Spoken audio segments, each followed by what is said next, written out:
안녕하십니까. 뉴스 따박이 바로 시작하겠습니다. 6.3 지방선거 본투표 과정에서 불거진 투표용지 부족 사태와 선관위의 관리부 실행태가 대대적으로 드러나면서 전국적인 부정선거 의혹이 확산되고 있습니다. 이런 가운데 국민의힘 지지율이 민주당과 오차범위 내에서 접전을 벌이는 것을 넘어서 아예 오차범위 밖에서 민주당을 압도하고 있다는 여론조사 결과가 잇따라 나오고 있는데요.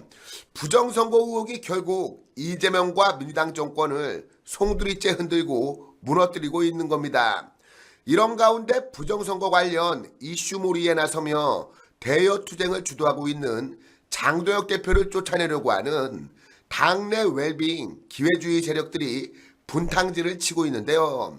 여러 악조건 속에서도 분투하며 선전한 지방선거 결과와 민주당을 앞서는 여론조사 결과를 이끌어낸 당 지도부를 쫓아내려는 황당한 수작질을 부리고 있는 겁니다. 이 소식 빠르게 전하겠습니다. 펜앤마이크가 6.3 지방선거 이후 실시한 첫 여론조사에서 국민의힘 정당 지지도가 오차범위 밖에서 민주당을 앞선다는 결과가 공개됐습니다.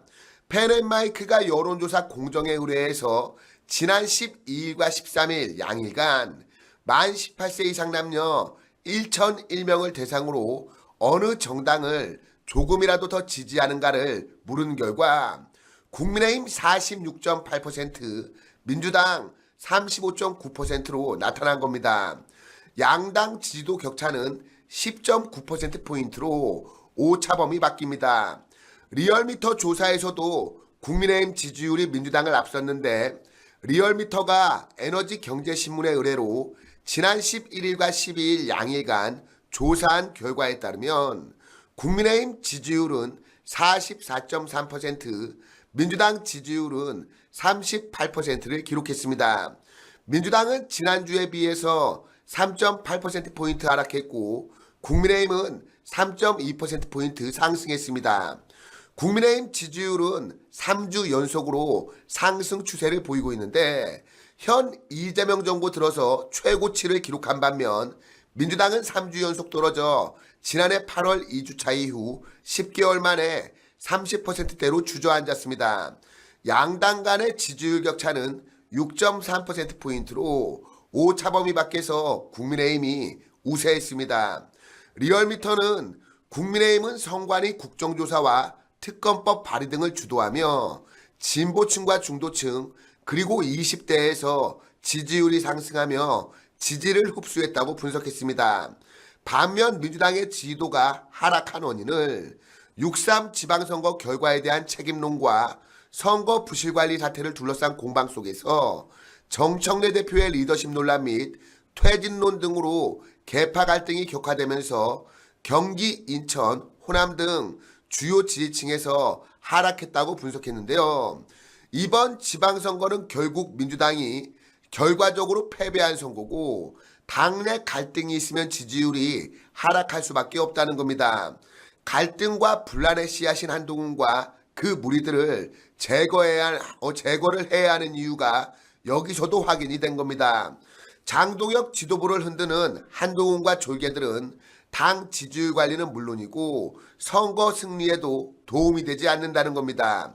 오히려 내부 갈등 양상만 외부로 표출되어서 지지율만 떨어질 뿐입니다.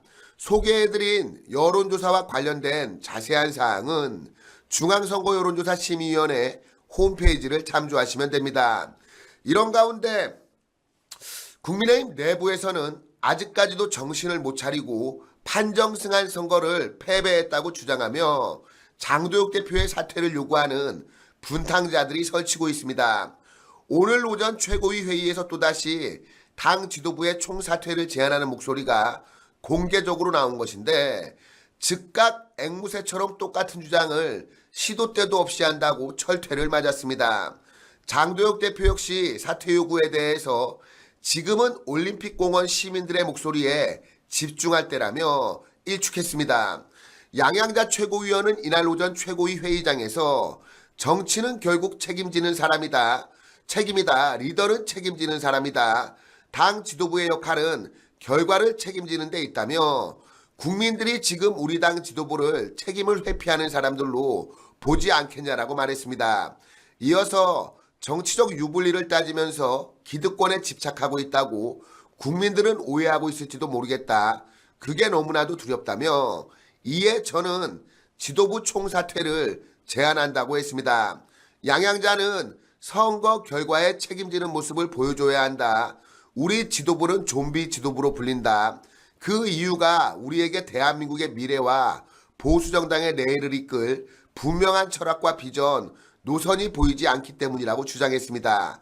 그러면서 후임 지도자가 이를 바로잡고 당을 이끌 수 있도록 최대한 빨리 길을 비켜줘야 한다고 생각한다고 강조했습니다. 지방선거와 보궐선거에서 판정승을 거두고 지금 당 지지율도 민주당을 오차범위 밖에서 앞서고 있는데 말 같지도 않은 헛소리를 해대고 있는 겁니다. 당장 양양자 바로 옆에 앉아있던 조강한 최고위원은 우리 당의 일부 철없는 그룹들이 외계어로 열심히 떠들고 있다며 지금 무슨 근거로 앵무새처럼 똑같은 주장을 반복해서 시도 때도 없이 하는지 모르겠다고 질타했습니다. 앞서 조강한 최고위원은 지난 11일에도 친한계 우재준이가 지도부 총사퇴를 요구하자 철없는 소리라고 받아친 바 있습니다. 조강한 최고위원은 2018년 지방선거 결과와 비교한 뒤 2배 이상의 성과가 있고 당의 지지율도 상승하고 있다며 책임을 져야 할 이유가 없는데 나는 당신이 마음에 안 드니까 물러나 달라고 하면 물러나야 하냐고 따져 물었습니다. 이어서 정치는 명분과 논리가 있어야 한다. 아전인수식 주장을 되풀이하는 미숙한 정치를 하는 철부지 정치꾼이 되어서는 안 된다고 쏘아붙였습니다. 장도혁 대표도 추가 발언을 통해 사퇴론을 일축했는데 지금 국민의힘 지도부를 좀비라고 표현하는 것은 지지를 보내준 국민들을 모욕하는 것이라고 생각한다며 투표용지 사태에 대해 특검 하나라도 마무리할 수 있도록 힘을 모으는 게 저의 역할이라고 강조했습니다. 그러면서 지도부가 총사퇴하고 나면 어떤 일이 벌어질지 그 공백 기간에 누가 이 문제를 가지고 싸울지 눈에 그려지지 않냐며 지금은 올림픽공원에 모여 우리를 향해 뭐라도 하라는 시민들의 목소리에 집중할 때라고 했습니다. 아울러 제 거취 문제는 당대표가 되고 나서 오늘까지 끊이지 않고 제기됐던 문제라며 제가 계속 침묵하는 것은 당원들을 모욕하는 것에 대해서 침묵하는 것이기 때문에 오늘은 꼭 말해야겠다고 생각했다고 설명했습니다. 그럼 광고 하나 전하고 오늘 방송 마치도록 하겠습니다.